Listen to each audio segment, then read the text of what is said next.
नमस्कार, मैं सवी भंडारी एक बार फिर आप सभी दर्शकों का स्वागत करती हूं हमारे कार्यक्रम दर्शन मध्य प्रदेश के में। जैसा कि पिछले हफ्ते मैंने आपसे वादा किया था कि मैं आपको ले चलूंगी मंदिरों के शहर पन्ना में, तो चलिए दोस्तों, मैं आपको एक बार फिर ले चलती हूं पन्ना की यात्रा पर। आप सभी दर्शकों का कार्यक्रम दर्शन मध्य प्रदेश में हार्दिक स्वागत है। दोस्तों, पिछले हफ्ते हमने दर्शन किए डायमंड और मंदिरों की शहर पन्ना के। पन्ना शहर की इसी सुंदर यात्रा को आगे बढ़ाते हुए आज के कार्यक्रम में हम बात करेंगे पन्ना की रक्षक के बारे में और साथ ही दर्शन करेंगे प्रसिद्ध मंदिर और दो शक्तियों के मिलन स्थल के बारे में।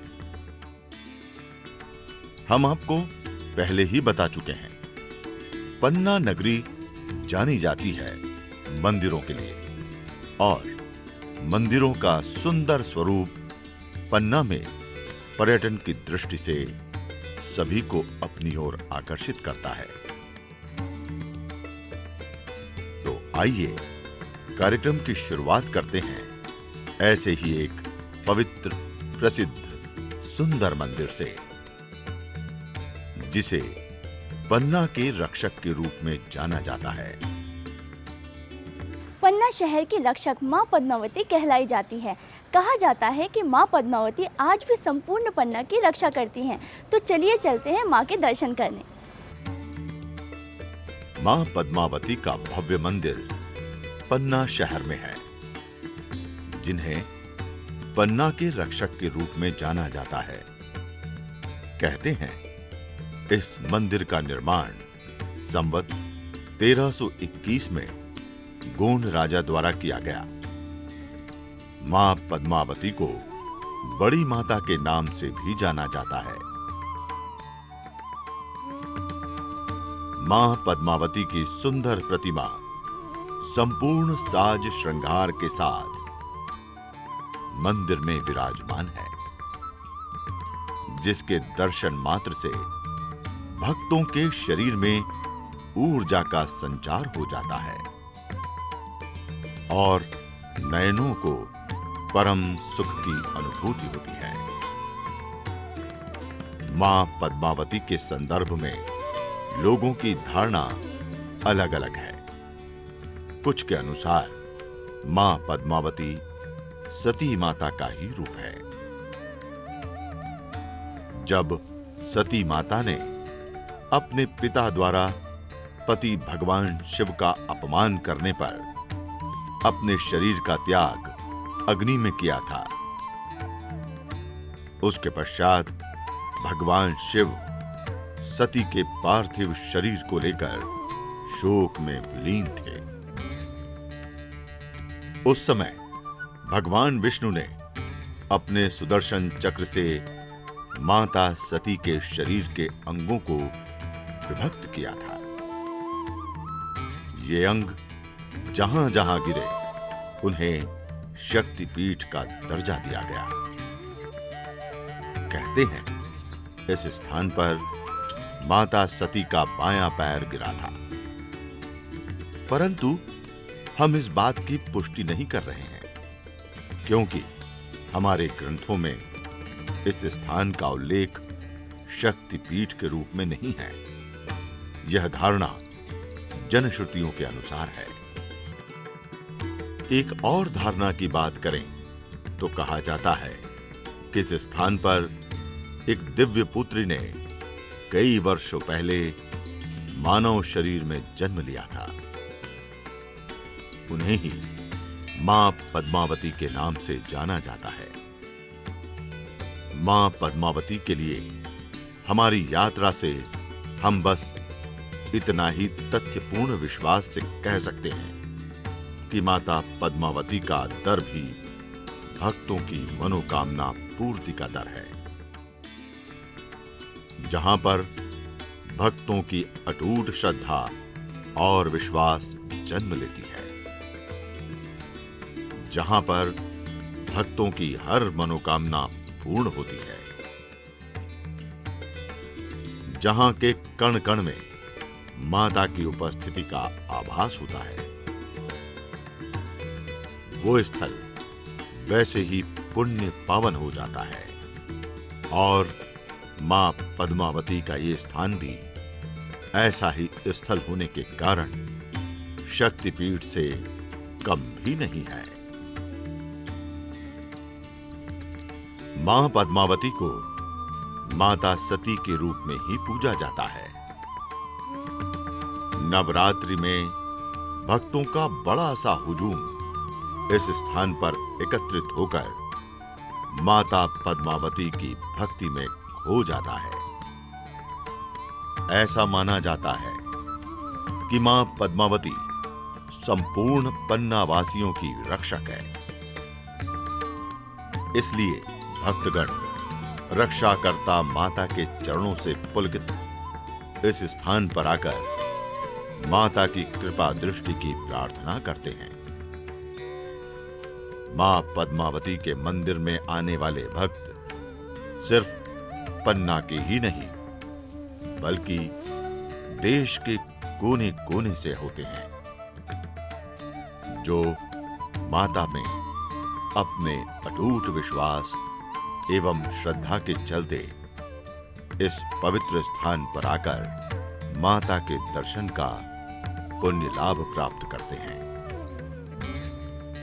मां पद्मावती के मंदिर की बात की जाए तो मंदिर बड़े से भव्य परिसर में फैला हुआ है और जैसा कि कार्यक्रम की शुरुआत में हमने आपको बताया था कि पन्ना के सभी मंदिरों का सुंदर स्वरूप सभी को अपनी ओर आकर्षित करता है। मां पद्मावती के अलौकिक संसार से आपको लिए चलते हैं एक और सुंदर मंदिर की ओर। पन्ना में हो और बुंदेला शैली की बात ना हो, ऐसा नहीं हो सकता। तो आइए चलते हैं पन्ना के एक और सुंदर मंदिर जुगल किशोर मंदिर की ओर, जो कि पूर्णतः निर्मित है बुंदेला शैली में। पन्ना ही नहीं, समूचे बुंदेलखंड के वासियों के लिए भगवान जुगल किशोर का पवित्र मंदिर आस्था का केंद्र बना हुआ है। पन्ना की पहचान भगवान जुगल किशोर से है। पन्ना के जुगल किशोर भगवान को उनके प्रमुख आभूषण मुरली से सजाने के बाद ही पन्ना में हीरो की चमक पैदा हुई है और इस चमक ने पन्ना को डायमंड सिटी के रूप में भारत के मानचित्र में एक अलग पहचान दी। पन्ना के जुगल किशोर मंदिर की महिमा निराली है। इस मंदिर में प्रतिष्ठित भगवान श्री कृष्ण व राधा जी की प्रतिमा के दर्शन से आभास होता है कि स्वयं श्री कृष्ण राधा की जोड़ी के जीवंत दर्शन भक्तगण अपने नयनों से कर रहे हैं। जुगल किशोर के प्रति लोगों में अटूट श्रद्धा है। इनके दरबार में भक्ति और आस्था के साथ जो भी आता है उसकी मनोकामना पूरी होती है। श्रद्धालुओं के धार्मिक विश्वास और आस्था के केंद्र पन्ना के जुगल किशोर मंदिर का निर्माण सन 1813 में तत्कालीन पन्ना नरेश हिंदुपद द्वारा कराया गया बताया जाता है। श्री कृष्ण राधा जी के दर्शन के लिए दूर दूर से भक्त यहां पर पहुंचते हैं। ऐसा कहा जाता है कि अमावस्या के दिन यहां पर सच्चे मन से मांगने पर हर मनोकामना पूर्ण होती है। श्री कृष्ण जी का जन्मोत्सव मथुरा की तर्ज पर इस स्थान में पूरे हर्षोल्लास के साथ मनाया जाता है, जिसके चलते मंदिर की साज सज्जा का आकर्षण देखते ही बनता है। यहाँ के जनमानस की ये धारणा भी है कि चार धाम की यात्रा हो या फिर किसी तीर्थ स्थल की यात्रा, यदि वापसी में जुगल किशोर जोड़ी के दर्शन नहीं किए तो यात्रा अधूरी मानी जाती है। पन्ना में जो पद्मावती जी का मंदिर है, जहाँ की एक शक्तिपीठ के रूप में वो विराजमान है, उस मंदिर के साथ ही यहाँ बलदेव जी का मंदिर, किशोर जी का मंदिर, अन्य जो जगदीश स्वामी जी का मंदिर, ये सभी मंदिर अपने आप में एक आकर्षण का केंद्र बने हुए हैं। नट मंडप्पा, भोग मंडप्पा, गर्भगृह, प्रदक्षिणा पथ जुगल किशोर मंदिर में दिखाई देते हैं। जुगल किशोर मंदिर में भगवान की पोशाक भी बुंदेलखंडी है। जुगल किशोर मंदिर की राधा कृष्ण की ये जुगल जोड़ी ओरछा राज्य से होती हुई यहाँ आई थी। बुंदेलखंड का पूर्ण स्वरूप मंदिर से लेकर भगवान राधा कृष्ण के वस्त्रों में दिखाई देता है। मंदिर की बनावट में बुंदेली कला की रमणीयता दिखाई देती है, जो मंदिर में आने वाले भक्तों को मोहित करती है। मंदिर की बनावट में पूरी तरह से बुंदेलखंडी कला का इस्तेमाल किया गया है, जिसमें मंदिर के भीतर से लेकर मंदिर का प्रवेश द्वार शामिल है। इतना ही नहीं, मंदिर के अंदर की वास्तुकला भी प्रभावित करने वाली है। मंदिर की सुंदरता की बात की जाए तो नट मंडप्पा, भोग मंडप्पा, गर्भगृह, प्रदक्षिण पथ सभी की बनावट एवं वास्तुकला में बुंदेलखंडी कला दिखाई देती है, जो कि जुगल किशोर मंदिर की सुंदरता को और भी अधिक बढ़ा देती है।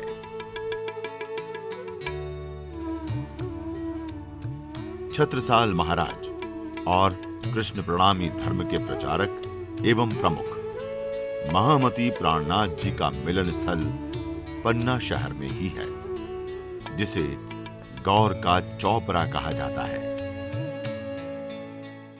पन्ना नगर की एक ऐतिहासिक और प्राकृतिक धरोहर गौर का चौपड़ा एवं झोर का चौपड़ा तथा वर्तमान यह स्थल जो राजबाई चौपड़ा के नाम से विख्यात है, जहां महाराज छत्रसाल स्वामी प्राणनाथ जी का प्रथम मिलन यहाँ पर हुआ था। ये स्थान भी पन्ना शहर में पर्यटन की दृष्टि से परिपूर्ण है, जो कि शहर से थोड़ी दूरी पर स्थित है। यहाँ का प्राकृतिक वातावरण एवं नैसर्गिक सौंदर्य सभी को अपनी ओर आकर्षित करता है। कहते हैं इस स्थान पर अपने धर्म संदेशों से छत्रसाल महाराज जी को प्रभावित करने वाले महामती प्राणनाथ स्वामी जी से उनकी भेंट चर्चा हुई थी। पन्ना की भूमि को अपने पवित्र धर्म संदेशों से प्रभावित करने वाले महामती प्राणनाथ जी का आगमन इसी स्थान से पन्ना शहर की तरफ हुआ। इसी स्थान से महाराज छत्रसाल कवि भूषण को पालकी में बिठालकर अपने राजमहल तक ले गए थे। कवि भूषण ने इस सम्मान से प्रभावित होते हुए कहा था कि जिस राज्य में सत्ता पर साहित्य विराजमान होता है, वो राज्य अपने आप में अनोखा होता है और वहां के जनमानस के जीवन में खुशियों का संसार हमेशा प्रवाहित रहता है। इस पवित्र मिलन स्थान पर एक मंदिर भी बना हुआ है, जो कि धर्म अनुयायियों को अपनी ओर आकर्षित करता है। मिलन स्थल के नाम से प्रख्यात ये स्थान तपस्या करने के लिए उचित स्थान है। इस स्थान पर निर्मित मंदिर में भी पूजा कक्ष में प्राण प्रतिष्ठा से महामती प्राणनाथ जी का आसन रखा गया है, जिसे देखकर आभास होता है कि वे आज भी अपने धर्म संदेशों से पन्ना नगरी को ओत-प्रोत कर रहे हों। हमने आपको कार्यक्रम की शुरुआत में कहा था कि पन्ना को मंदिरों का शहर कहा जाता है, लेकिन अभी हमारी यात्रा खत्म नहीं हुई है। अगले हफ्ते हम फिर मिलेंगे मंदिरों के शहर पन्ना में। तब तक के लिए नमस्कार।